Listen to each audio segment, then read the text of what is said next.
भारत के इतिहास में आज एक सुनहरा दिन है। आज का दिन भारतीय इतिहास में 15 अगस्त 26 जनवरी की तरह लिखा जाएगा।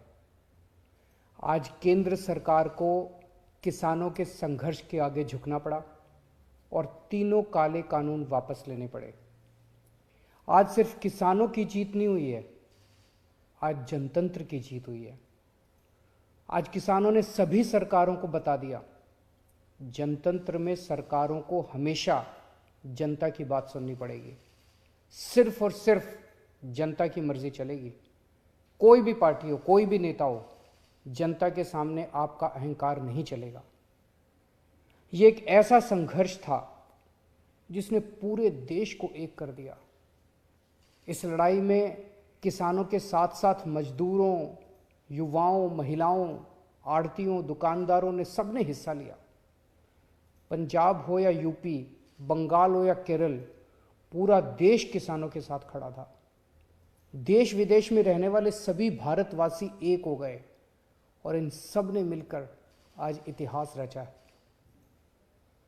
जिन्होंने धर्म जाति से ऊपर उठकर एक साथ सड़क पर तीनों काले कानूनों के खिलाफ ये लड़ाई लड़ी और आखिर में केंद्र सरकार को उनके आगे झुकना पड़ा, इन सभी की आज जीत हुई है। पूरी दुनिया के इतिहास में शायद ही इससे बड़ा या इससे लंबा कोई आंदोलन हुआ होगा।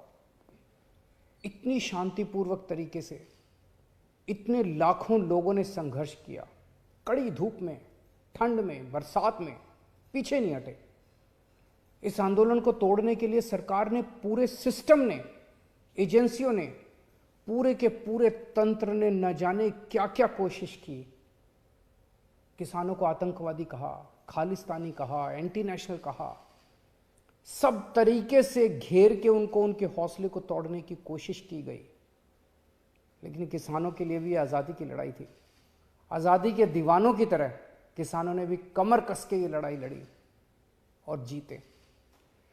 किसानों के प्रबल साहस के सामने वाटर कैनन का पानी सूख गया, सरकार की लाठियां टूट गई, कीलें गल गई, लेकिन सरकार उनका आत्मविश्वास और जज्बा नहीं तोड़ पाई। आज एक बात का दुख है, बहुत दुख है, 700 से ज्यादा हमारे किसानों ने अपनी जान गंवा दी। इसकी जरूरत नहीं थी, इनकी जानें बचाई जा सकती थी अगर ये कानून पहले वापस ले लिए जाते। हमारे किसान भाइयों और बहनों को इतने महीने सड़क पर बैठकर ठंड में, बरसात में, धूप में तकलीफ उठाने की जरूरत नहीं होती। आज 700 से ज़्यादा किसानों की जान चली गई, 700 से ज़्यादा परिवार उजड़ गए। आखिर किस लिए? इन शहीदों को मेरा नमन है, इनके परिवार को भी मेरा कोटि कोटि प्रणाम है। मैं उनकी आत्मा की शांति के लिए वाहेगुरु जी से प्रार्थना करता हूँ, उनके परिवार के सभी कष्ट दूर करें।